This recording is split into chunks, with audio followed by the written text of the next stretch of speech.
Hi, everyone, and welcome back to another episode of The Progressive Bitcoiner. I'm your host, Trey Walsh, and today we have on the show Ian Gaines. Now, some of you might know Ian from his work at the Bitcoin Policy Institute, Black Bitcoin Billionaires, and so many other references and articles that he's written and just following along on social media. And for those that don't know Ian, I'm really excited to share this episode with you because he's such a wealth of knowledge about policy work in DC, about Bitcoin for marginalized communities, and we get into the history of some of these experiences that folks in this country have faced and being just unbanked and unfair mortgage loans and just so many different avenues. And this conversation went all over the place. We talked about free speech, we talked about progressive ideals and traditional left and some of those values and why these things are really, really important in light of Bitcoin. Really enjoyed chatting with Ian, and thank you so much, Ian, for coming on the show. And I hope you all enjoy this episode. And as always, please feel free to reach out to me with any questions or comments. You can reach me at hello@progressivebitcoiner.com. And huge shout out to our sponsor, Bitbox. And be sure to check out our referral links as well for Saz Mining and Jason Meyer's book, A Progressive's Case for Bitcoin, through Bitcoin Magazine. All right, I'll let you all get it to the episode, and we'll see you all again next week.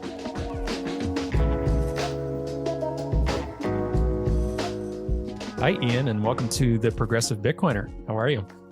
I'm good, Trey. It's an absolute pleasure being here. Thank you for having me on. Yeah, excited to have this conversation. And folks, we started getting into some stuff before recording, and we were like, we got to jump on and start recording this. So I'm super excited to have you on and to talk about some of the things we're going to get into. But before we do that, why don't you introduce yourself to people, maybe talk about some of the projects and things that you've done and where your focus area is in terms of Bitcoin and education, things like that.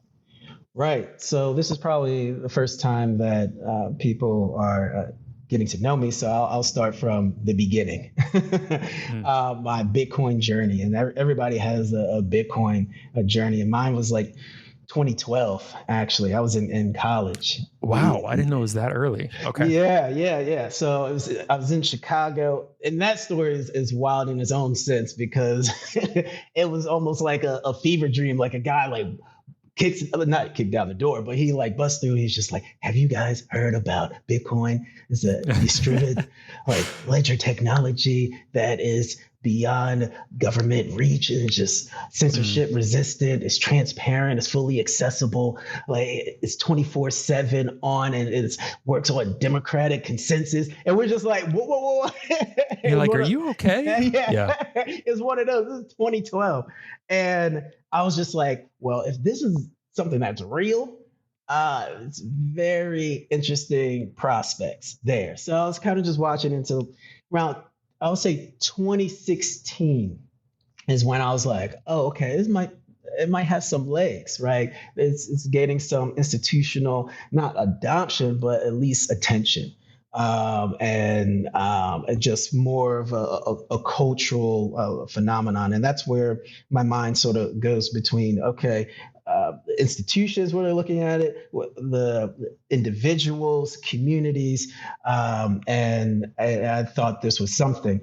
And then we can get into Black Bitcoin, billionaires. That was the first time that I really started to write from the perspective of marginalized communities, right? And what they offer to this new technology and what this technology offers to them. And so ever since then, just writing and then getting into policy and advocating on Capitol Hill for blockchain technology and in particular Bitcoin.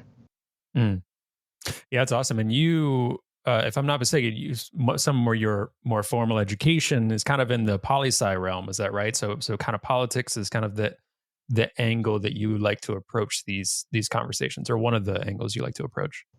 Yeah. So I think, if we're looking at the castle, you need to have people who are outside with the signs working, and you need people on the inside at the table, saying the same exact message. It needs to be on both ends, because I think a lot of the influence becomes lost if you don't have both sides. So I think policy does a good way of incorporating what people want and their needs and their desires, and making sure it's getting at the table. Yeah. And one thing I'm excited to talk to you about too, one of the conversations I want to get into about, so, this podcast, and for those that have been listening for a while, or if you're new here, we focus on things that are quote unquote important to progressive values, but we also kind of flip it on its head, right? Like Bitcoin mining could actually be good for the environment. Bitcoin could be good for marginalized communities who are unbanked. Like these kinds of conversations to help educate people on Bitcoin, but also talk about things that are really important to a lot of folks, but particularly folks on the left, right? And one conversation I don't think we've had in a particular ways, at least since the relaunch. Mark may have had it in previous episodes. Is talking about marginalized communities in the United States. I think by the time of this recording, the our episode with Farida Nabarema would have come out about Togo and citizens in Africa, and those are super important conversations. And this is an important conversation too, talking about marginalized communities in the US, talking about the unbanked in the US, and talking about the social movement of financial inclusion that is Bitcoin. So can you touch on some of that from your perspective and some of your passion and reason you're into Bitcoin, focusing on that community in terms of the US? And obviously it's a diverse community in and of itself. There's so many different marginalized communities in the US, but the unbanked, why is Bitcoin, and why are we even talking about these things in this context? And why is that important to you? Yeah, great question. I think specifically for underserved communities here in America, we have a very deep relationship with institutional, unchecked authority, right, and power, especially in the financial institutions and the monetary systems. So I mean, in the book, which I'm sure we're going to talk to, that I'm writing a chapter in, and it's analysis on Bitcoin's impact on U.S. national security interests, but also there's a portion. My chapter is Bitcoin empowerment, right, and how might Bitcoin impact minority rights and social economic outcomes at home, right, and abroad, but a focus domestically. And the loss in trust from these communities, we're asking the question. It's like when we look at cryptocurrency in general, 44% of the people in America who own cryptocurrency are people of color, right? 30% of Black investors own cryptocurrency versus only 18% of white investors. So where does this disproportionate adoption come from? That might not be intuitive to some. But growing up here in America, it, like, for me, and especially people at BBB, we're like, duh, because learning a lesson early from the inception of freedom in America is that the only system that you can reliably trust is one that's completely removed from personal subjectivity, right?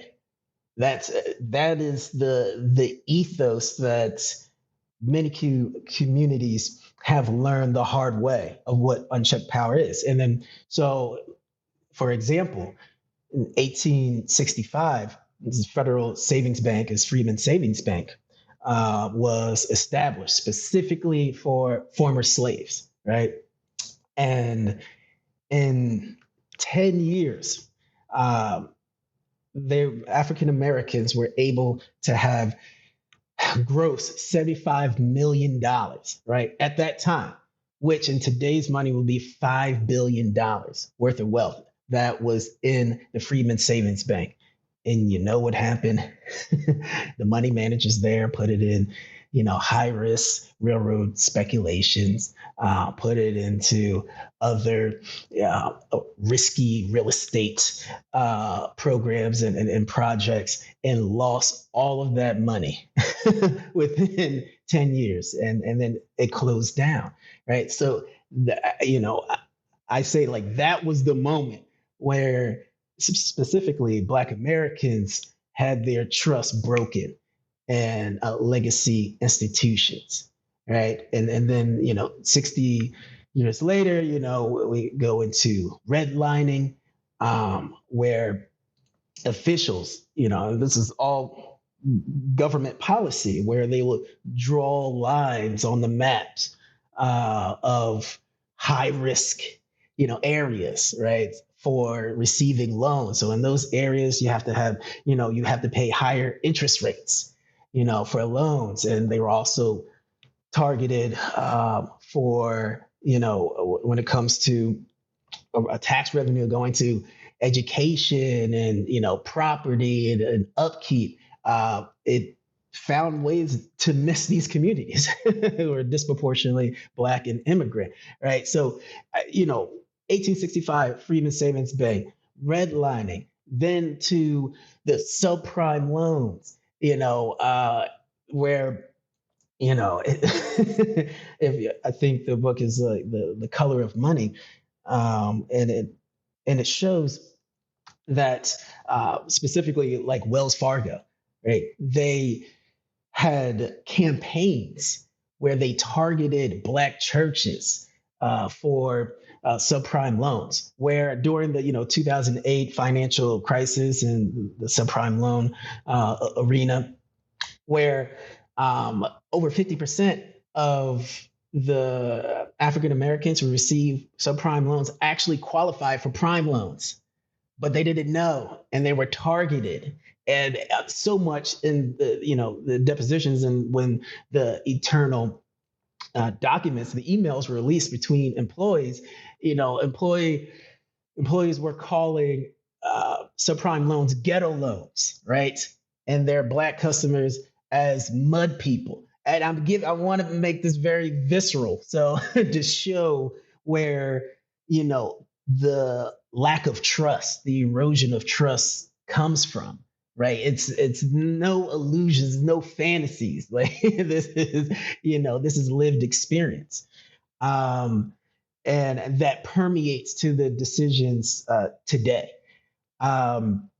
So in that context, Black Americans was always looking for an alternative to the current system, one that's free from central actors, which is, as I say, the subjectivity, the subjective whims of human, because all human beings from any background, they're going to have a certain perspective, they're going to have certain preconceptions, they're going to have certain interests.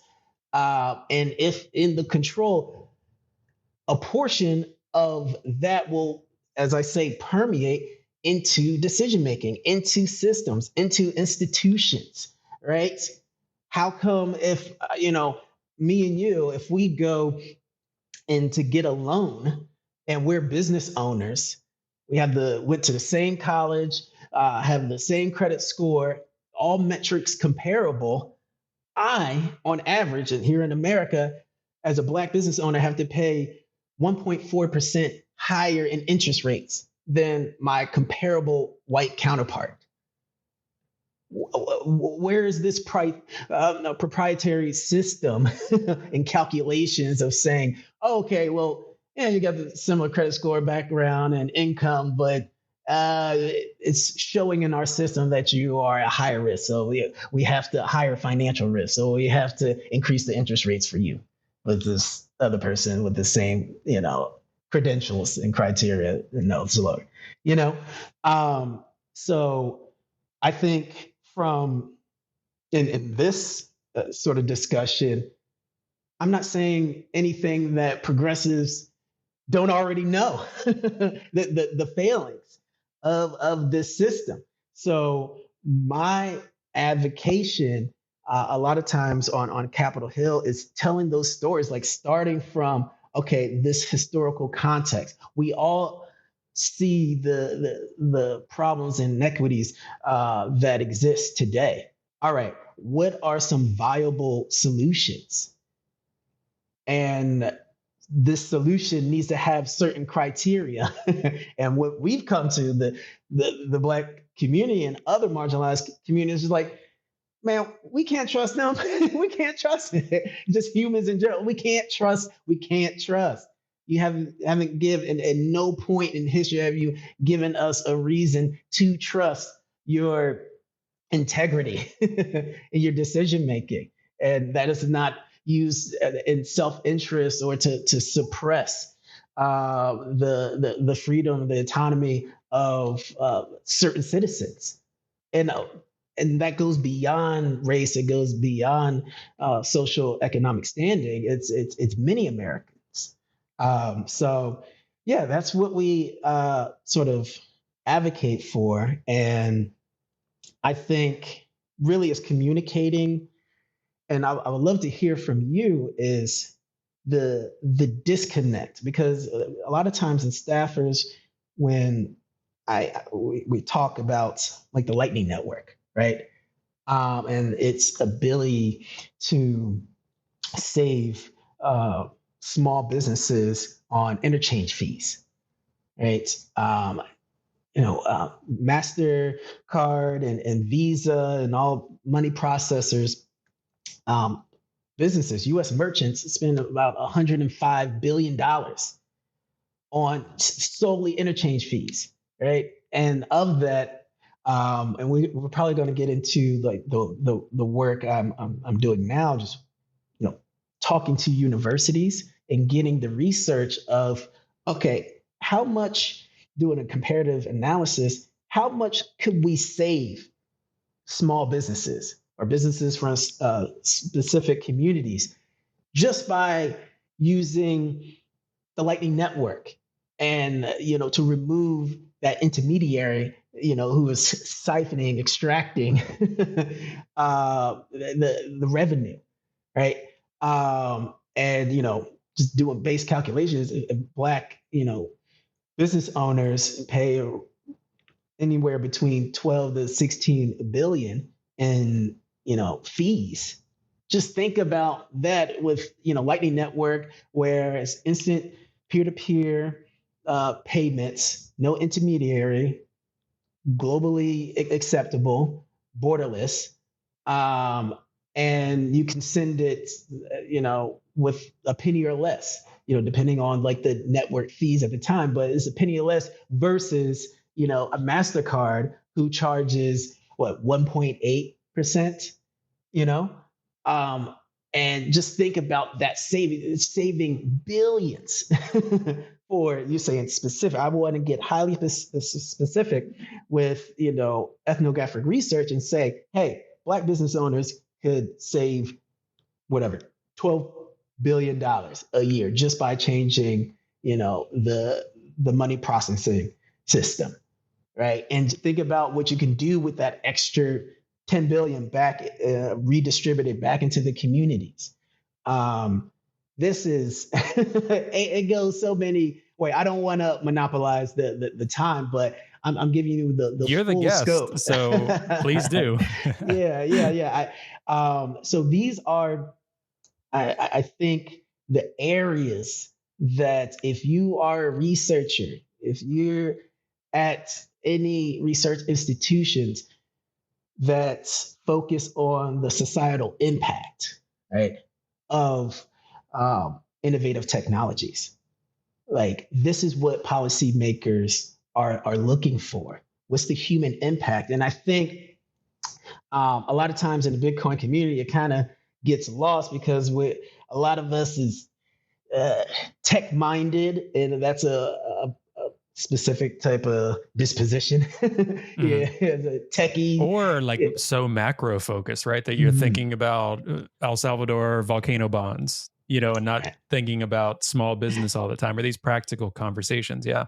Right. Absolutely. Hedge fund managers. So like it's the type of perspective, and that is valuable in a certain context, right? But for the average everyday American, and also business owner, sort of staffer, congressman, they have to make it real tangible here. Like, okay, how does this affect my life today? Why should I jump through so many hoops? It feels like I have to jump through a lot of hoops. Explain to me why actually is kind of a seamless process. Download certain apps and just getting a digital wallet, right, and a cold storage wallet. That's a 15-minute conversation. But you have to bring it down to earth. And when speaking to staffers, the biggest thing is like find use cases, right?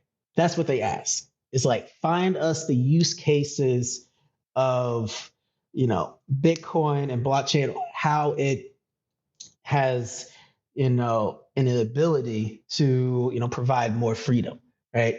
And what ways is this helping communities? So these stories are important. Look at from BBB, Kim, the BTC impact, right? It was amazing idea where they have a S9, S8 project where she's working with, local officials. And I love to get back because it's probably not even S9s anymore. It's, this the type of miner, the miner S9 miners. Yep. So they probably upgraded the miners, but just the concept. I'm just giving concepts that are scalable and reproducible. It's like working with Section 8 housing, right? And having Bitcoin mines in Section 8 housing, and have a program where tenants, who are staying in Section 8, they can build wealth, have these miners, right? And then they won't be able to touch it in something like, 12 months or 18 months. Like you can't take out, but, after the 18 months, like you can take out and put that towards maybe home ownership. So finding self-sustainable programs, because that's the only thing that will continue, right? A top-down approach, as I gave the examples before, has failed us, right? Has failed our communities. So the people who are going to care about the communities are the ones living in it. And I hate to be cynical, but we're talking about human nature. So, I'm not going to expect another person to care much about my home that they're not living in, right? My parts that their kids are not going to, right? And paying taxes in, right? It's very hard to try to convince a human being. So now those whose hearts are open and understand that all tides, tides lift all boats, that principle, then we are together and in this, in this journey. But that's not something to expect. So to have grassroots, programs, and I'm saying all of these because I hope for like listeners, if researchers, congressmen, staffers, right, those who are working in companies, these are their concepts that can be reproduced. And a lot of conversation is happening about implementing this, and research it's super important. Social science research, societal impact. How is Bitcoin, how is distributed ledger technology impacting communities? Because that's going to drive further policy. That's going to drive the needle.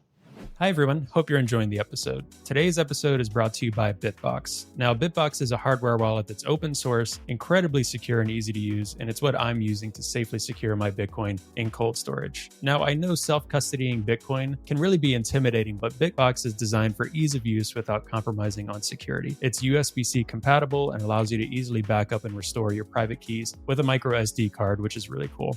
Now, you can purchase the Bitbox using the promo code TPB at the link found in the show notes for 5% off your purchase. And I really want to thank Bitbox for their support of the podcast, and I'm really excited about this new partnership. All right, I'll let you get back to the episode now.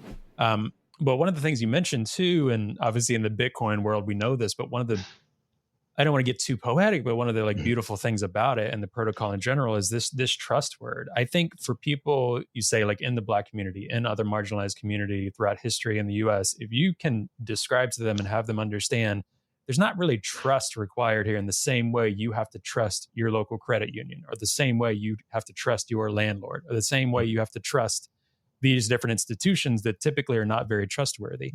There's not trust. It's this open protocol, and it's done and infused in different ways, right? And you can kind of choose different companies and trade-offs and different ways to do it, right? But it's this open, permissionless, you don't have to trust in the same way. Sometimes there's trust in certain companies that are implementing it and things like that. So I know people say it's completely trustless, and it's like, well, it depends, because there's a little bit of a learning curve depending on what you're doing. And, a bit of a critique for politicians on the left. I think a lot of politicians on the left, let's assume and say they're well-meaning. They want to work with those institutions that you've described. Let's say Wells Fargo. They want to work with Wells Fargo to create programs that focused on marginalized communities. That's a huge hurdle to jump over. First off, right, is understanding what are their motivations? What actually is this going to look like at the end of the day? Is this just like a false ESG flag in a way, right? But for this marginalized community or their community, you still have to trust, right? Maybe there's someone at Wells Fargo that really cares and gets it and comes from that community and actually did good work. But you still have to trust that that's actually going to happen, right? And many of these politicians can be vehemently against, either neutral or against, this open protocol that doesn't require trust, right? Well, using Elizabeth Warren, for example, right? Focusing so much on the bank sector and wants to regulate banks, but now is working with banks on their own regulation and regulating against crypto. It's completely backwards in a way. So I think what you're saying is beautiful, and being able to translate that to people in practical ways is really important. I completely agree. Can you tell me what's the disconnect? I would like to hear from your perspective of, we talk about Bitcoin enabling greater access to all people, all Americans, and that seems like a value that is strongly held by sort of progressive, leading individuals. So, but the narrative is different, is a little pushback, is a hesitance. From your perspective, where do you see that disconnect? Because I think it's like, wow, this is perfect. This is something that should be easily embraced, like in love and taken in. It's like, oh, finally, what do you see there? I mean, I think it starts with privilege. I think it's one of the first things. And what I love about doing this podcast, or even preparing to do this in general, is just the amount of conversations I'm able to have with people from Costa Rica, from Togo, like I was mentioning with Farida, with yourself, with Justin, with so many other folks that come from different backgrounds than I do. And I bring my own thoughts and backgrounds. Like I come from a more rural, conservative, socioeconomically poor environment in southwest corner of Virginia. So I bring my own thoughts to this as well from that. So I think it starts with a place of privilege, right? So a lot of people that are not, or let's say vehemently against this, it usually starts off with their own privilege and assumptions. And that is, that assumption piece is at least 50% of it as well. Like, okay, Bitcoin is this. Like we assume, and we're going to say, we know what's best for you, community XYZ, and we're going to protect you from getting harmed. We're going to be the, in some cases, white savior, right? So I think that is a huge part of it, in my opinion, is the assumption piece, and then a place of privilege, right? And I love it. I mean, they're hard conversations, but talking with conversations about global colonialism, right? It's kind of the same concept. Like how do we do this in micro ways as well? And I approach things from a sociological lens as well. That was my kind of background before Bitcoin, and then still involved with nonprofits to this day. So interacting with communities are typically left out in my nonprofit work, thinking about things through a sociological lens. I think it's super complicated. I think it starts there.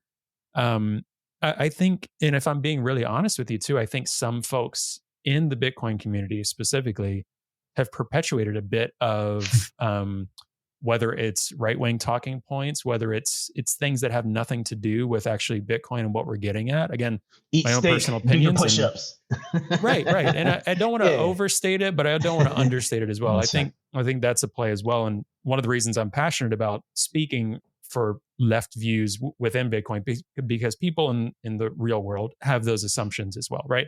A lot of people just don't know anything about it. Some people have those assumptions that it's for right-wing steak eating, whatever.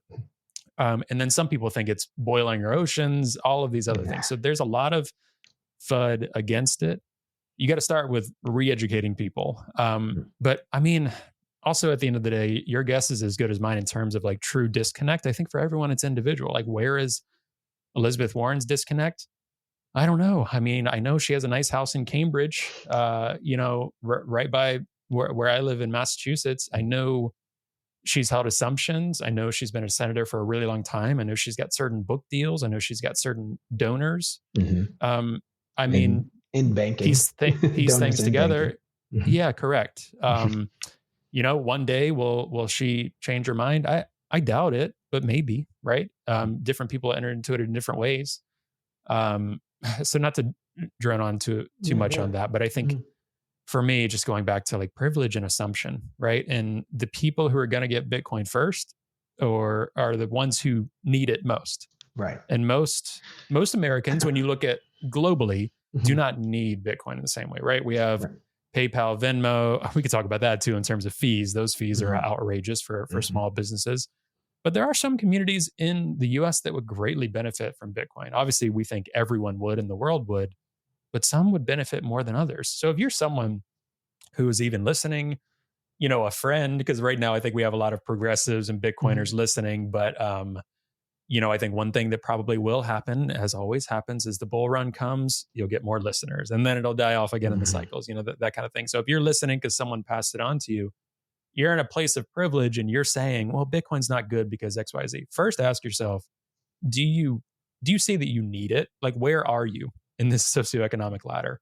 And how do you view it based on that? That's some of your own assumptions going into it as well. Yeah. And I mean, looking at, hyperinflation in places like Lebanon and Argentina, where people are fleeing to get out of their currency into a currency more stable, right? And using Bitcoin, hyperinflation, like 20% inflation, 30%. I think in the last 4 years, like Lebanon has, lost over 90% of its purchasing power. As checking, as Alex Gladstein, checking your financial privilege is like here in America, we're arguing about, okay, we're getting this 8% inflation down to back down to 2. And then now we're hovering around the 3%. And it's killing us. It's kicking all of our ass in America. But think about 25% yearly inflation, 25% of your purchasing power just evaporating. Yeah. Hey. I mean, think about, there's a video I saw as well, and not condoning this in any fashion, but there's been many videos like this, but there's a man who went into a bank in Lebanon. The bank was just not open. They're like, no, you can't get your money. And he had a Molotov cocktail. Like, imagine I saw that. The amount of despair that you feel. Like, for us, it's like, we even have FDIC. So worst case right now, again, I want to be realistic about this, because some in the Bitcoin community say it can collapse tomorrow. We're heading for that. All could happen. I'd say the odds of that are like 1% right now, right? Prove me wrong in a year. I'm not sure, right?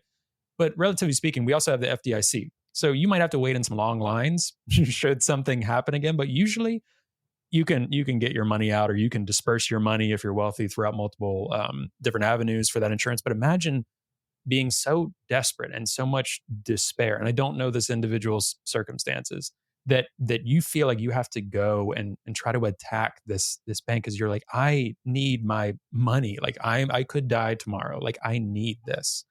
And we don't have a worldview for thinking about that. For me, I can only try my best to imagine what that would feel like.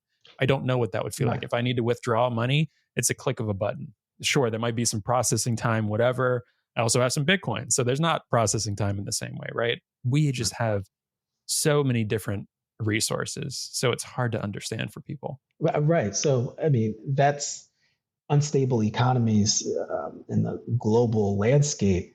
but then also living under authoritarian regimes. Like we have the privilege of, living in a somewhat democratic republic, right? And having a level of representation. But looking in at like Nigeria, the NSARS movement, where the social activists were, taking to the streets and protesting against police brutality. The president goes to the national banks and say, "Oh, all the accounts of the social leaders shut off their accounts," and can do that. Trudeau and Canada. Well, we think that's blowing, and I would love to hear progressives' take on that. With the trucker movement, right, and shutting down, payments to truckers and accounts. So like these, this is not, a place of science fiction. This is real world sort of actions being taken place from different authorities, right? And then thinking about, okay, what is what is an alternative to protect my property, right? Property rights, right? A lot of people vote with their their wallets.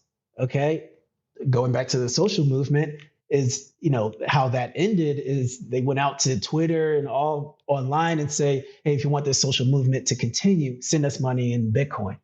Sent over around $180,000, and they was able to continue their movement, because that's what censorship resistant means. That means like even when a authority actor wants to stop, reverse, block a transaction, there's no entity that can censor your payments, your peer-to-peer payments. And that has a power to that. When we talk about, bringing back the will to the popular sovereignty, right? Individual rights. And these are all, principles that was largely, if not birth, it was championed here in America, right? These Western, values: freedom of speech, freedom of assembly, property rights. Privacy is not one, but it's something that here in America we value, right? So what is looking at what are the networks that are representation of those values here in America? Yeah, and I've got, by the time of this recording, it'll be out in one fashion or another. But one of the other things I'm concerned about is I wrote an article on how even things like privacy, freedom of speech, these kind of things have been a bit co-opted by the right and also opposed by the left by saying, oh, if you say I'm a free speech maximalist, that means you're a right-wing nut. Let's get into it, Trey. It drives me nuts. And I will say, almost every time I talk to someone from a historically marginalized group in the US, it is a very I'll just be frank, like a white liberal concept that we have these conversations. And when you talked about it just very plainly and like it is, and one of my biggest frustrations too. And so I'm thinking about, okay, the way the left perceives Bitcoin. All right, let me try to make some strides in the way the left perceives privacy and free speech. And I am a huge proponent of open protocols like Nostr, which we can get into, and things like that. That again, for marginalized communities, one thing you can do on Nostr right now, it's a permissionless social media. There's also the ability to transact in Lightning, known as Zaps. And so if you need I know I've seen this on Blue Sky before, I've seen this on Twitter, where there's certain communities in the US where there's like a call, like someone's like, oh, I need rent payments tomorrow because I was in an abusive relationship and I was kicked out of my home and so they kind of crowdfund through social media, but they're using like PayPal, Venmo, whatever. Let's say you're living in a state where your community is not popular in the government's eyes in that state, right? Whatever it may be, they can shut down your PayPal. They can shut down your Venmo. They can shut down your causes movement, whether it's the trucker movement or whether it's Black Lives Matter or Planned Parenthood, whatever. it shouldn't rely on can someone shut it down or not. So on Nostr, people are crowdsourcing through Bitcoin, and no one can stop that, right? Mhm. And even when they try to, there's different ways to get around it depending on what you're using in terms of mobile interface. So for me, I get very, very frustrated. And it's very personal for me when either I hear folks on the left criticizing free speech or saying, oh, why do you need a private messaging app that's just for criminals? Or, oh, free speech is co opted by Trumpers. It's like, no, it's No. not. First of all, it's free speech in name only. Fino. I like saying that now, trying to coin that word. I think it's funny with the I like rhino it. term. Yeah, so it's like I think Trump and many others are, and Elon, bigger than anyone I've seen, is free speech in name only. Right? It's just different parties censor in their own ways, right? So people need to know that when we talk about free speech, when you're mentioning censorship, like you mentioned trucker movement, that's going to trigger some people on the left because they think that was just absolutely ridiculous. That's fine. Is what it is. but let's say that some other cause that you support, someone else thinks is ridiculous. Well, they still don't have a right to necessarily shut it down with some specific moments of criminality, breaking some sort of horrendous law and things like this. And even then, they just have to do good old fashioned police work, which is a whole nother conversation, right? Now they're trying to just blanket, well, we're just going to shut down your bank accounts. We can do that from our office desk. We don't even have to go out and do any police work anymore or investigative. We can just click a button and you're done, right? It's really scary.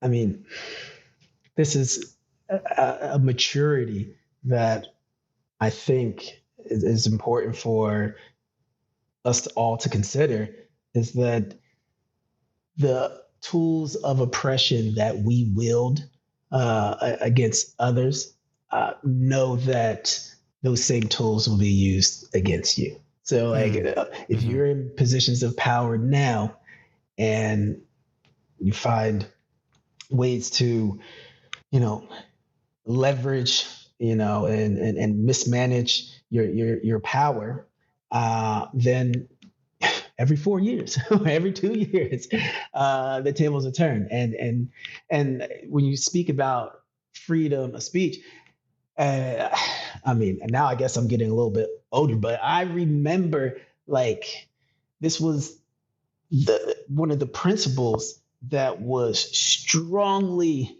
held and defended by left voices. This is back when Republicans was, running over in trucks, NWA CDs, because it's like, oh, this is going to, corrupt the minds of our precious youth, and it was the liberal voices, those progressive voices that said, no, this is freedom of speech. These artists, these creatives are examining the environment around them and finding a creative way to flip and make a narrative and story. And if you're living, a life that, is profane, then that's how it is expressed. And these were the arguments, right? And now a switch is saying, oh, these certain we can't say, we can't. I mean, you have the freedom to speak, and you have the freedom to be offended. You can be offended, that's okay, but silencing is not within your right, right? And so just to see this shift, and you're right, I do talk plainly. So even if this is a bit abrasive, it's like, come on, we have to get to a point where we have honest conversations, where we take people wherever tribes you come from and be like, hey man, come over here, let me get a little beat, you're kind of wild now. Okay, this is a little extra. that's what I tell my, that's what I tell my homie. It's just like, man, I love you. I love you. I'm going to defend you, publicly. I'm going to rock because we're tight. Right. But no, it's kind of triple. Okay, do we have to go? Nah. Let's rethink. Let's reconsider. That's what friends do. That's what people who care do. But to have a minority opinion, and this goes from this is outside of politics, this is this is cultural, this is policy, just in ideas, whatever sort of tribal ideologies, that one subscribes to, and and try to think as an individual actor and say, okay, what does this mean to me? Okay, I understand people who I affiliate at time to time, that we may have some characteristics that might be similar, or general ideas or worldview and outlook that resonates. I agree, but you know what? I do have some criticism. I do have some, pause to thought, and let's hash out that conversation honestly, and not, be so hesitant and afraid to call out. And that's all people. If we just, it comes back to having honest conversations.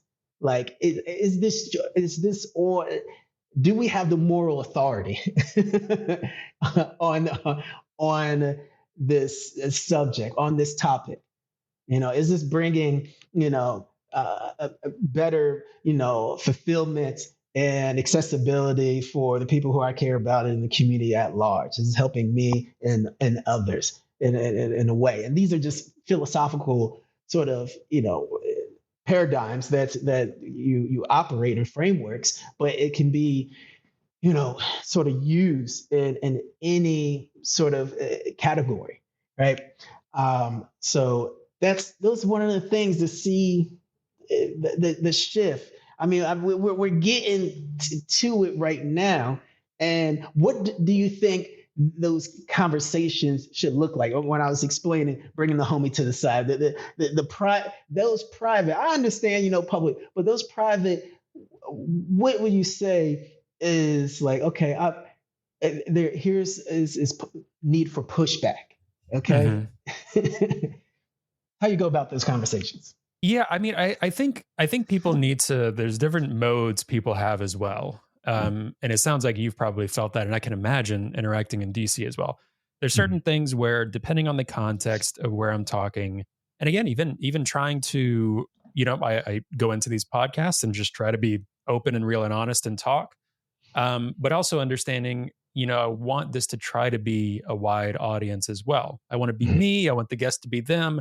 I want to try to appeal to a wider audience. So, how far down do I go? How, that kind of thing. So I try not to, I try not to self-censor, but I think we always do a little bit, right? So there's different modes. It depends on the context. You have what you say at work. You have what you say with your family and friends. You have what you say.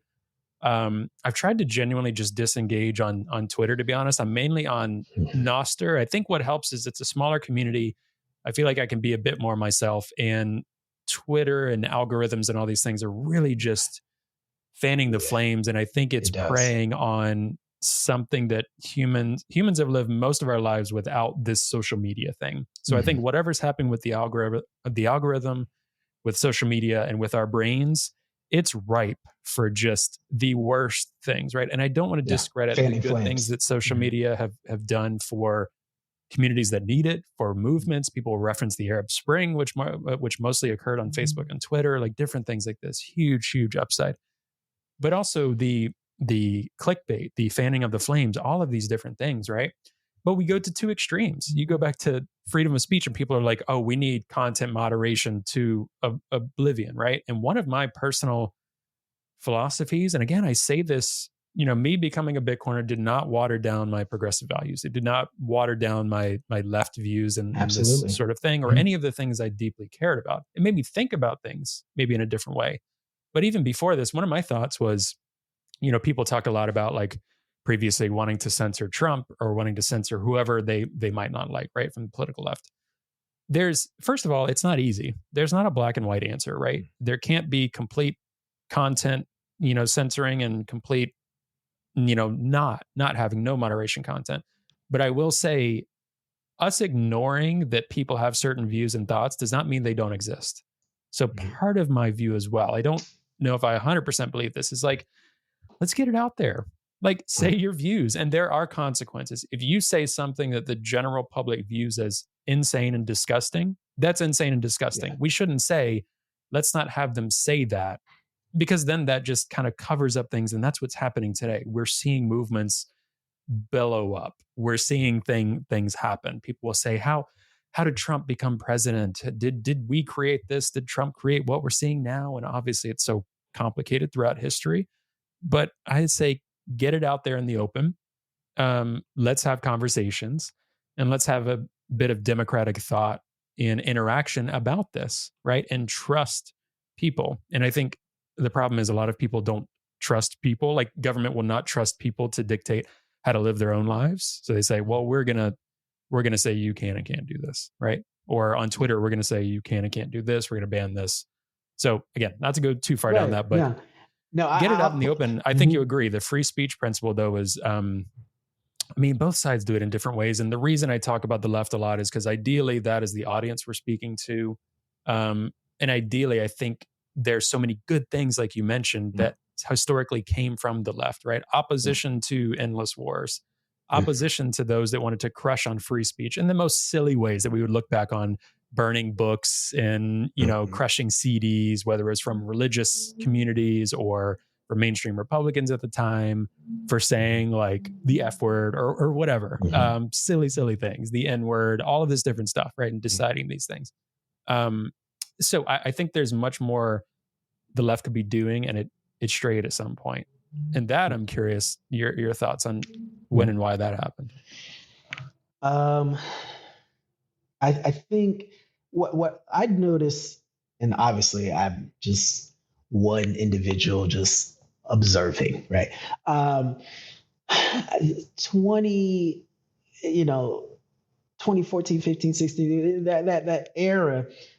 Because I remember growing up, as a kid, and my parents, mom, like she's in college in the 70s, like 70s fro, say it loud, I'm Black and I'm proud, and this is the first generations of like Black Americans going to higher education. She was constantly the one in the classroom out of few, right? And this was a direct result after the civil rights movement that progressives, liberals fought so incredibly hard for. And so just growing up in that household and understanding history, the historical context of America, it seemed that, when, the war comes out, like, it was just like, hey, no, wait, what's happening? Like, the progressive voice would say like, whoa, okay, let me get this right. So we're going out as weapons of destruction. Okay, there's no real intel of this, and we're going to give our defense contractors, these contracts and agreements to sell weapons and bomb an entire, country, and then pay in defense contractors to rebuild those same areas. Mm. Like, yeah. Hold up. And sweet deal for them. Like, they ride into retirement real nicely. A pause. Like, that is an amazing business model. I would love to have that. Build and destroy, and I get paid on both ends. Like, and progressives saw that. Liberal eyes, like, we understand, like, oh, okay, I see Halliburton. I see, okay. No. Okay, there's oil. There's different national security strategic objectives that's, over in the Middle East. And we should not be wasting our taxpayer dollars on a needless war. And you take that back to Vietnam. Who were the voices? That spoke out against this? Who knew was, us, the biggest military force in the world of all human civilization, and the GOAT, Vietnam? Come on. So that instinct to start percolating again, and we look at existing conditions and what we're looking at today, right? And have that same eye of examination. And today, and somehow that flips. So as I was saying, like freedom of speech, old school hip hop, gangster rap, and all that, it was like, hey, give them a right to say what to say that this is a land of the free. This is Americans, okay? And black comedians, being out like Richard Pryor. Oh, I was gonna say Richard Pryor talking about 70s, man. Protecting these voices. You don't have to agree, but a person should have the right to voice it. And another person has the right to say, I disagree with that. And then the public square will decide together, like, oh, person A has a better argument. Oh, actually, person B, there's holes. And then person B's idea descends and dives into, obscurity. Yeah. Right. Yeah. That's how we work out what are the good ideas and bad ideas. We have to say and we have to express them. And then when a bunch of people's like, man, that's stupid as hell. All right. It's like, oh, my bad. All right. Well, let me. Yeah. And that's I mean, you have to do it. You have to do it personally. You have to do it. Right. Like I'm a big proponent. Like even with my family, I try to be honest with them, right? Some of my views have changed and evolved over time from my very historically conservative Christian family. I have had open and honest conversations with them about that. And we've fought, we've engaged, we've figured it out, we've moved on. I think people need to do that in their personal lives. I think we need to do that as a nation.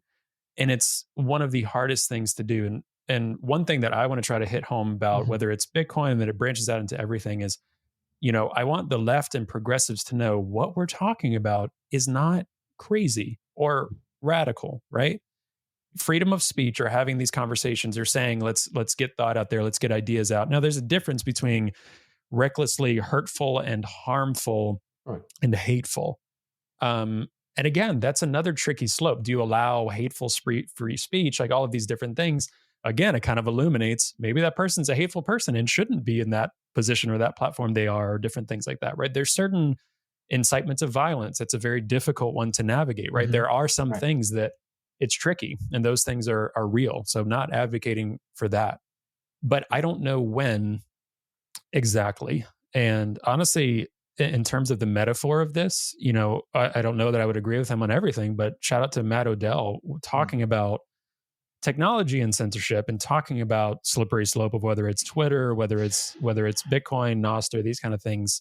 It doesn't happen like overnight. It happens slowly. And then all of a sudden we did get to a place where society, we have granted, gradually then suddenly, we at a societal level have given permission to companies, governments, whatever, to dictate and decide how folks are going to live, rather than having that be bottom up. There has to be some sort of relationship, and we can have another conversation about what is the appropriate level and size and scope of government. But it used to be more bottom up in terms of like, let's dictate and decide how our local community is going to run, how our state is going to run, how our nation's going to run. In global context, that's different conversations, but I can only focus on the US. That's what I mainly know. And that has flipped to where leaders have, whether ill intent or not, decided, well, we're going to decide, right? And again, a part of that was ramped up. People have different thoughts on this, possibly during COVID, right? Okay, this is how we're going to handle emergencies. This is how we're going to handle dissemination of information, those kind of things. Personally, and I say this from the left, I swear, I don't think that was great. And maybe the best way to handle that, right? Again, regardless of intention. So I don't know when that was decided, but we have seen that slippery slope of things are not really decided by the populace anymore. It's decided by a few folks at the top, whether it's financially, whether it's how we govern ourselves or how we live our lives. And I, from a progressive angle and from a left angle of wanting people to live as freely as possible and being whoever they want to be, I'm very, very concerned about that and disturbed by that. I think you hit the nail right on the head. And I look at it much less from a left and right paradigm. And I think it's shifting. There's a cultural shift that we're in the midst of, in between centralized established networks or decentralized open networks, right? And both like the quadrants, you can have, you know, sort of left and right in both categories. So decentralized or established institutions, right? And I think that goes into the voices that we see today, what is starting to is almost through the media. It's just like there's a breakthrough of independent and legacy institutional established voices, right? And now independent, whether it's on podcasts, media, the ones who are influencing the conversations are those independent actors now, and that's growing. That's growing. You don't understand where culture's at if I won't. I was going to drop name, but it's just like nowhere the culture is moving. It's not going to be on established mainstream outlets.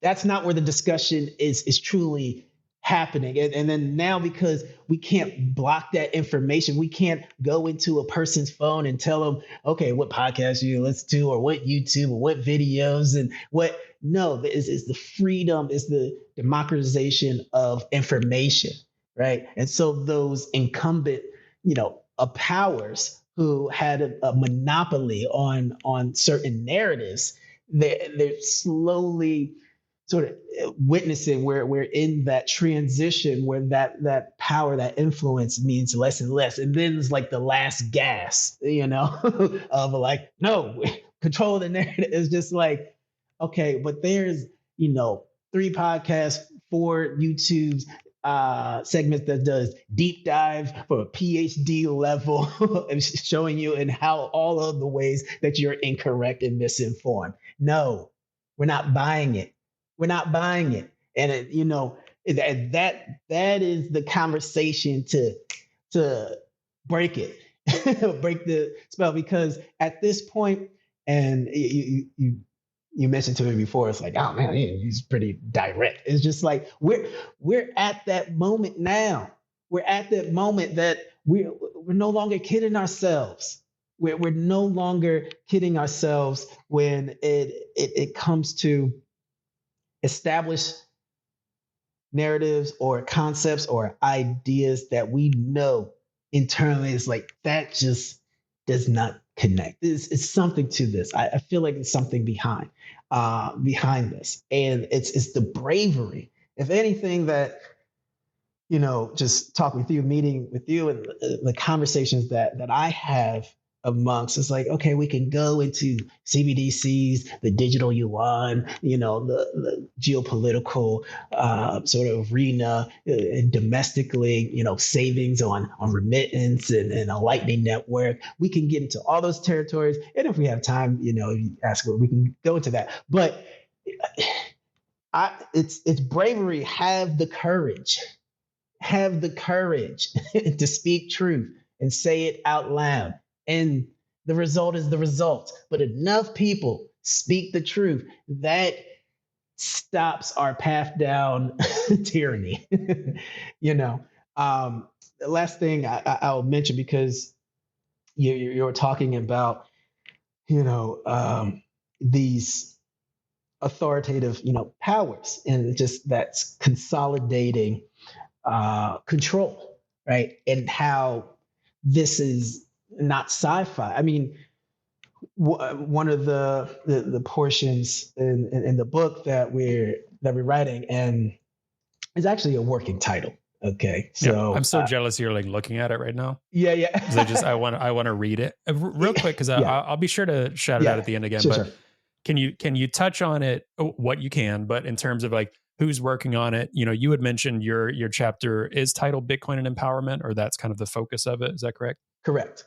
So yeah, so mention what you can about the book. Cool. Yeah, just really briefly. Kyle Schneps, this director of policy Foundry, Matthew Pines, This is a fellow at Bitcoin Policy Institute, one of my Yeah, I'd be colleagues. interested to get Matt Pines on here as well. Yeah, we There's can some sit. people that yourself, Lynn Alden's going to be joining me later Awesome. this month once Awesome. this episode. There's some people that they have their focus areas, but you ask them the right questions and they're like Renaissance people. The amount of wealth, obviously Matt Pines talks about, Oh, national UFOs, aliens, that security. kind of stuff, Oh, even that on too. Peter's national security. But I just mean the wealth of knowledge from some of these people that one thing I hope as well, I want to be a podcast where people enjoy coming on and have fun, where it's like, Mhm. there's so many Bitcoin podcasts in the world. And I'm not saying, oh my gosh, we're the best and different in this Mhm. way. It's more like, listen, there's a lack of progressive voices in the Bitcoin space, period. That's just a fact. But also, you can come on and we don't have to talk about the same points that you talked about on those other 5 podcasts, right? Right. That information's there about CBDC. Is like, I will gladly send out information on the dangers of these things and things like that. But having these kind of conversations, revisiting what progressive means and why we're fighting for these things is really important. So anyway, yes, Kyle Schnapp's excellent. Matt Pines.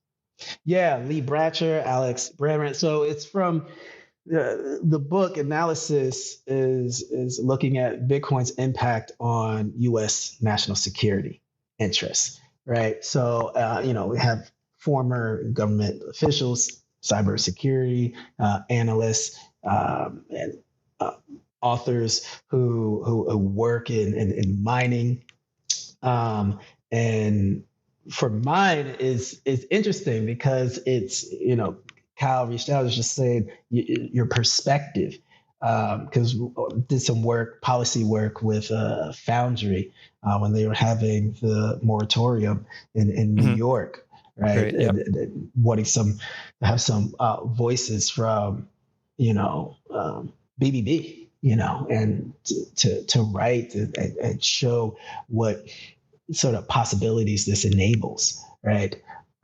For financial access, and so I think my role, like, because I see a lot more technical folks, and I'm just plainly this is the historical context to why alternatives are greatly needed, right?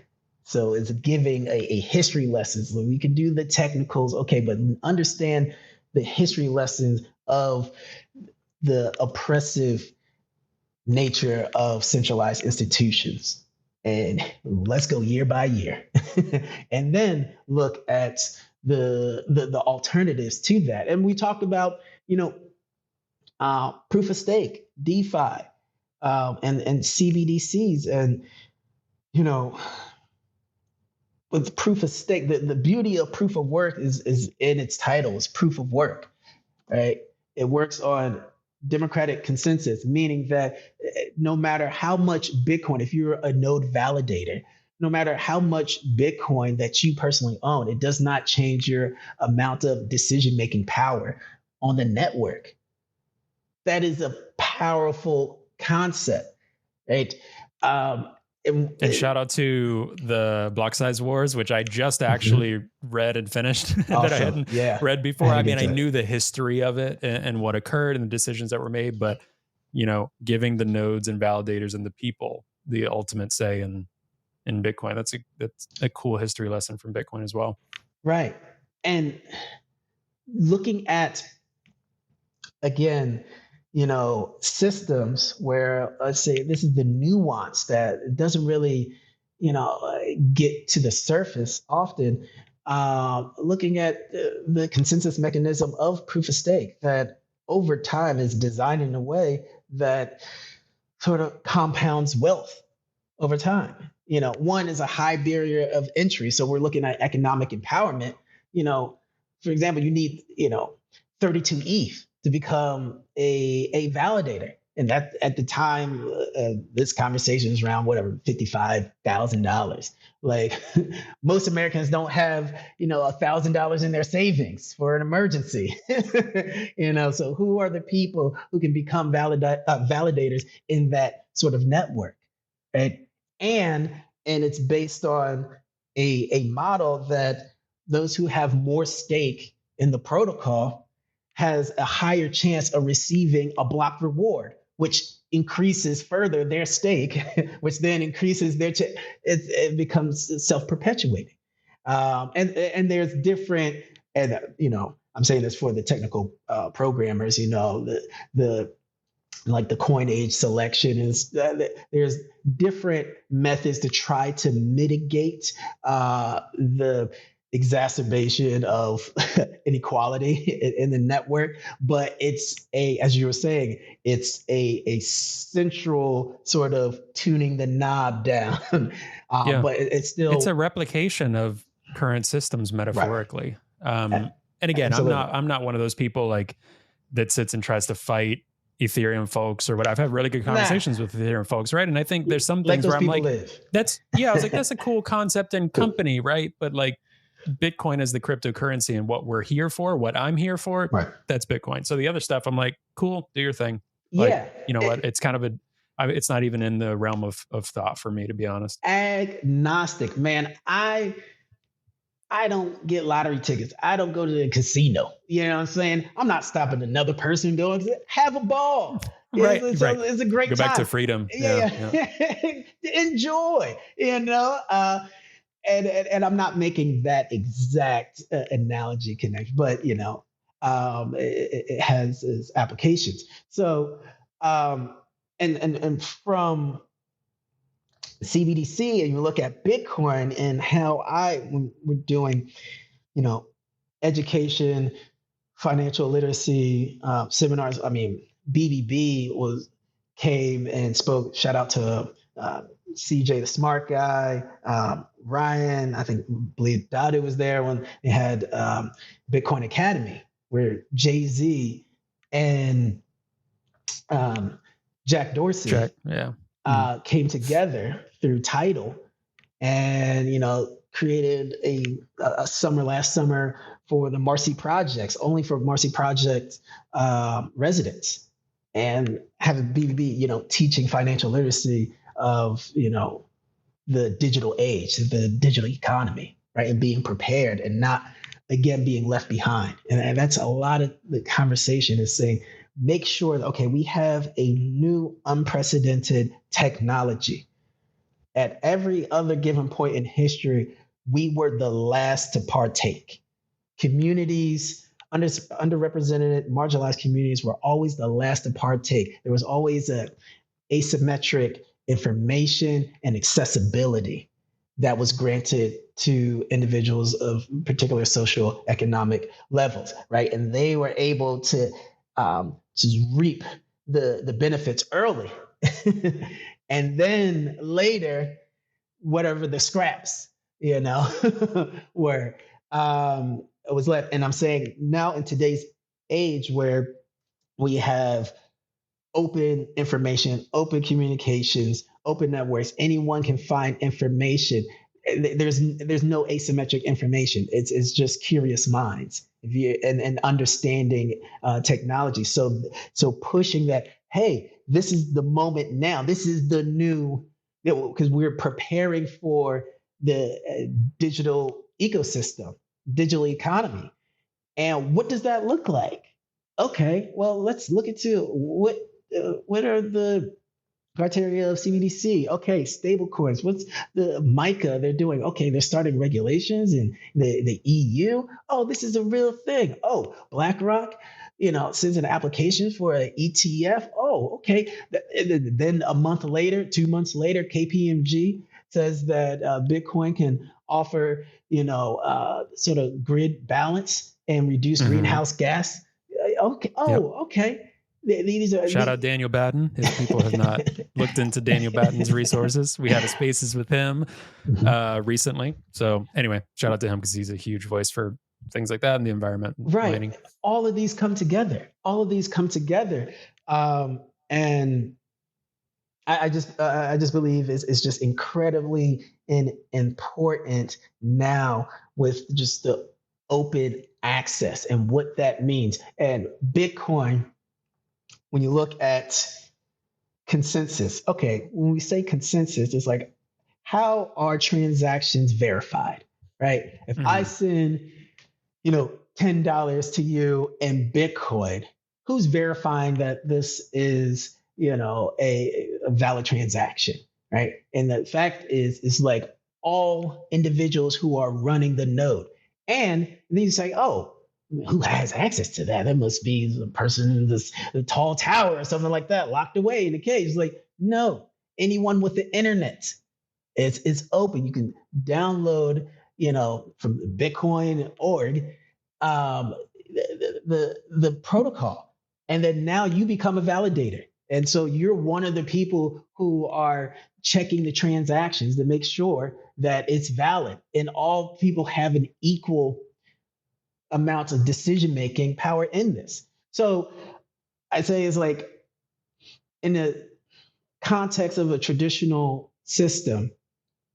financial system, if my worst enemy is at the levers, or just happens to be at the bank, they can find ways to give me higher interest rates. Or maybe, okay, we're going to direct, these predatory loans. And like, if there's a central actor, and that's your worst enemy, they could set up in a way that is not favorable for you, in which we have seen.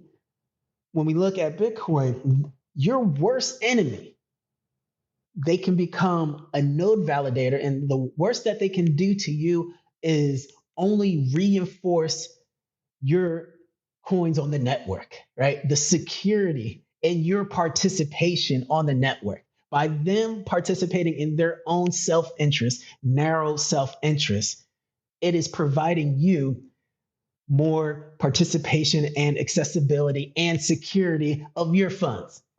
That's what your worst enemy can do by being a participant in this network. That's what it means. That is the mental shift.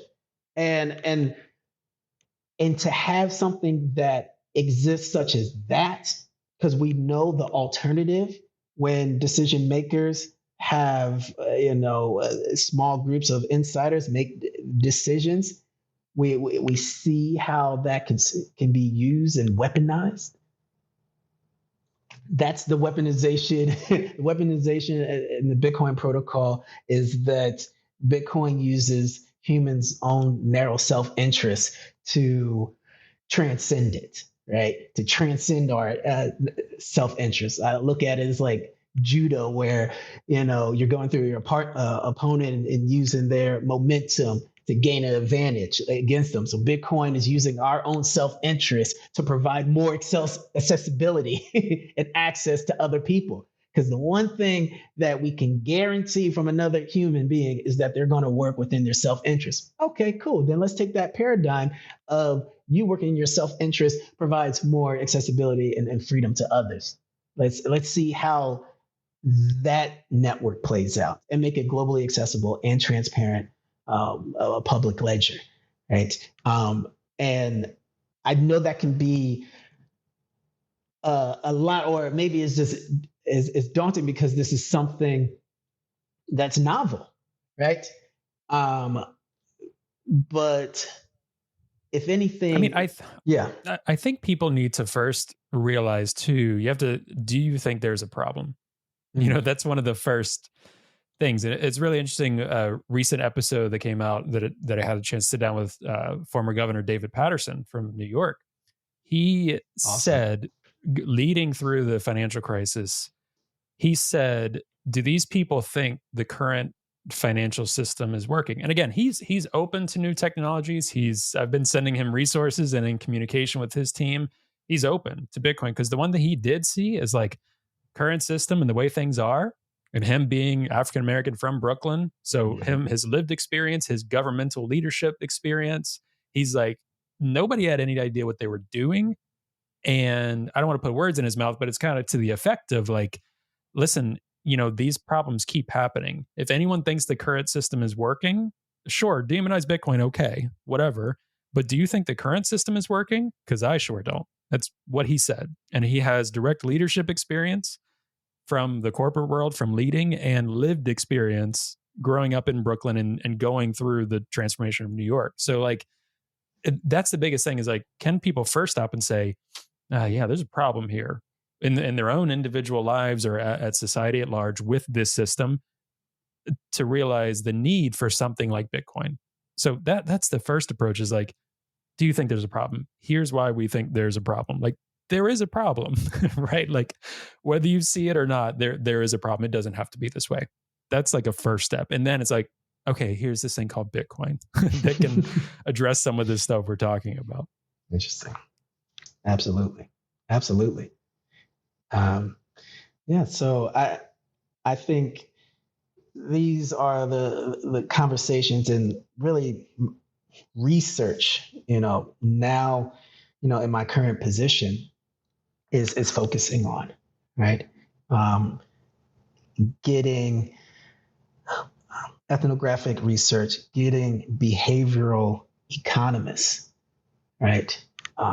To analyze, examine, study distributed ledger technology, blockchain technology, to study the impacts on U.S. merchants and small businesses. What is the effect of remittance payments, using Western Union versus, a alternative system like a Lightning Network. And even if there's not the comparable practical analysis here, there's theoretical studies that, okay, this is how much is spent in interchange fees from certain communities, these demographics per year. This is the network fee of this alternative system. How much in savings would these communities have? And the likelihood of, retaining that wealth within communities in America, right? These are the studies that I hope is really breaking through, and I'm starting those conversations because a lot of the study, we're getting more of the environmental studies that's coming through. I was just talking to KPMG and all that, the work that Margot and Troy Cross are doing is just absolutely amazing. And, they're academics, so getting the numbers right of how much the CO2 versus methane emissions and, using flared emissions to power Bitcoin mines and then balance the system like that. Those are the studies that's important. And now I think the next or the conversation that should be included is getting the social impact from a demographic level, because policymakers look at their constituency, who they represent. And if 44% of people in America are people of color who use cryptocurrency, okay, that's a vote, from their wallet, right? Let's look into the reasons and why this is manifesting here in America, and see if the research can come into policy, can inform policy in a mature way, and make sure those voices are at the table. The voices who have stake in this new technology need to be the voices who has influence at the table. And I think that's a large part of the work that I'm doing now. Yeah. And shout out to Black Bitcoin Billionaires too. And just these groups and the work you're doing to really show, because there's such a perception issue with Bitcoin. Like I said, I think a good amount of Americans, I don't know really anything about it. They're like, oh, okay, crypto, or they view it as a certain segment of the population. They hear Ted Cruz talk about it, right? But then you're saying, no, like 44% of like Black Americans or marginalized groups or people of color in this country are using crypto compared to 18%, or kind of those rough figures, right? And it's hard to parse out what's Bitcoin, what's crypto, but the underlying reason is kind of similar between crypto. It's like understanding and feeling more safe. Like me personally, if I'm being real with myself, it probably took a while and probably wasn't fully until recently, but I feel much more safe and secure in the Bitcoin I have in hold versus anything else that I have in hold. Any equities, anything in my bank account, like anything. It is a global asset that, again, not financial advice. I want people to kind of learn and educate themselves. But this global, whatever it is, money, property, asset, like tool to fight climate change, all of these things, compared to the US dollar right now, are you kidding me? And definitely compared to like any sort of like peso or Lebanon currency or any other imperial currency that France is using.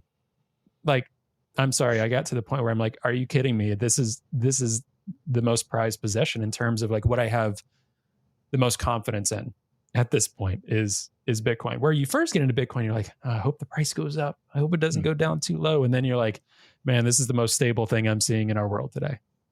Right. And I haven't met many people that have been in it long enough that don't arrive at that point after a long enough time at some point. And some people are more primed to understand that early on than others, like some of the things you're mentioning. Mm-hmm. Gift your friend some Bitcoin. That is the first step in the journey. Yeah, and make it fun too. And I wanted to mention this earlier. What's really exciting, we're 14 years into Bitcoin. Think about like how easy it is now. And I haven't been around in Bitcoin that long, but I can imagine compared to like 2015. Look at now, you have Lightning wallets that you can download on your iPhone with a click of a button for free and have a Lightning node on your phone. So you actually don't have to rely on another phone. It's also built in to the node is on your phone. So you don't have to interact with a separate company's node or have a node on your own, which is also really easy through sites like Umbrel that can sell you a prepackaged like little Raspberry Pi that you don't have to have any technical experience of. Like, it's getting easier and easier. Why is that? A lot of these developers really care, but also there's financial incentive. So we don't have to rely on people doing the right thing in Bitcoin. That's also the other thing. Like, if you want to and you're motivated by that, that's great, but it's not reliant on it. And like you said, one thing we can count on throughout human history, and I don't want to say it's an overly negative thing, it's just the way the world has been, is this Trojan horse theory of like self-motivation is key, right? People are focused on themselves, and throughout history, this self-motivation, whether people are fueled by greed to create these companies, whether BlackRock, whatever they're motivated by, this could bring about better solutions for everyone. And for some of these communities we're mentioning, can't really think of any others that are readily available in the same way. Right. Absolutely. And so where do we see things, moving forward? I mean, a lot of, in terms of policy, we're looking on the international level that, as I mentioned, Micah, like in the EU, having cryptocurrency regulations. Hong Kong is really pushing this, Dubai to Saudi Arabia, and there's still a hesitance. There's a couple of bills that committees are passing through and just getting through Congress, in many different ways. I mean, the Financial Innovation and Technology for the 21st Century Act, which is quite a mouthful. Mm-hmm. Always is. Yeah. So, I mean, but it's really just trying to offer clear rules for the SEC and the CFTC involvement. What is this security? What's a commodity? And introduces rules for token issuance. And there's about, Blockchain Regulatory Certainty Act, stablecoin legislation. So these are things that 5 years ago, because I was still in Bitcoin, wasn't seriously on the table. And now, creating infrastructure, creating clear definitions. Congress is, working on, setting up the rules of the road and the policy frameworks. Moving forward, I mean, we're coming up to election year, 2024, so that's when,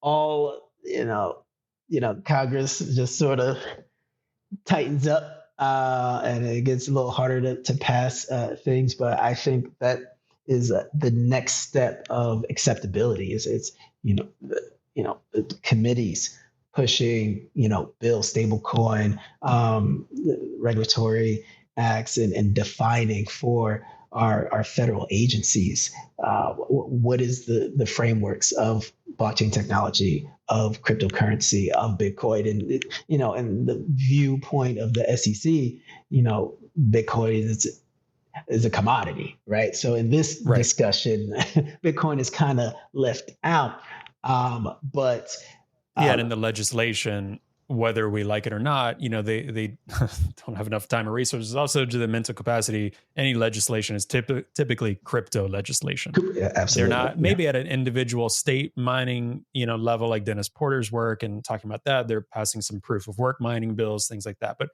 federal legislation, that first step, they're thinking of like crypto regulation. And the SEC has said Bitcoin is a commodity. Maybe they're looking at others as commodities. But there's not, for people to understand, this crypto legislation, whatever people's feelings about it, that's just how DC approaches it at the moment.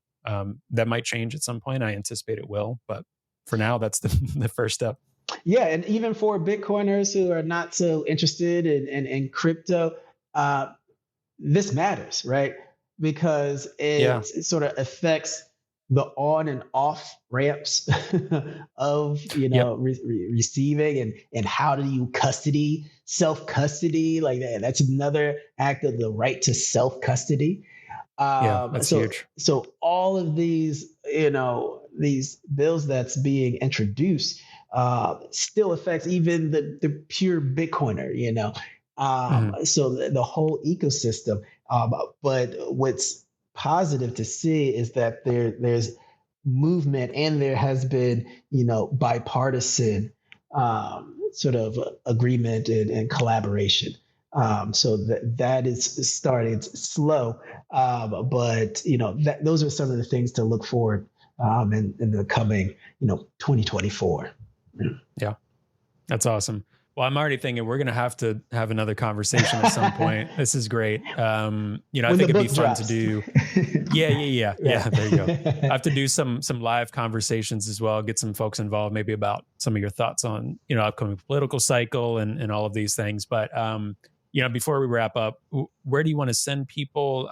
Is there an anticipated date for the book as of now, or yeah? No? So we just. All the authors we got in our drafts this month, going through the editing process, ETA, but it's coming soon. It's coming soon. That's Looking exciting. at maybe fall. Yeah. So man, we've got you guys. We've got the Bitcoin philosophers doing some stuff. We've got Lynn Alden with the book. It's going to be a big wave of great resources for people. So. We'll keep in touch and I'll make sure to keep people posted about, when they can get those resources. But anywhere else you want to send people to, things like that? Yeah. Twitter, I like to protect my energy. So I'm on and off of Twitter, but I'm a Nature of G on Twitter. Bitcoin Policy Institute as an advisor there. Now assistant director of government relations at COSSA, and DM me if you are a social science or you're researching societal impact, and you have a curiosity about distributed ledger technology, federal the appropriations bill is supporting funding in this area, right? So and needing this type of analysis and providing grants. So I'm working more on the education, the academic side, and making sure this research reaches agencies. So if researchers, a quick DM and then see continued conversation. So that's where I'm focusing on right now. Awesome. All right, everyone, go follow Ian. We'll keep in touch. Thank you so much. This was a great conversation. I really enjoyed it. I know this was some episodes are more conversational, go all over the place. Some episodes are really focused on a product or something. I like them all. I'm scatterbrained. We go back and forth. Yeah, me too. And hey, I tell in the intro if people have thoughts, they can email me. Always open to that. So Thank you so much, Ian. This was fantastic. And I appreciate you coming on. It was an honor. Thank you, Trey.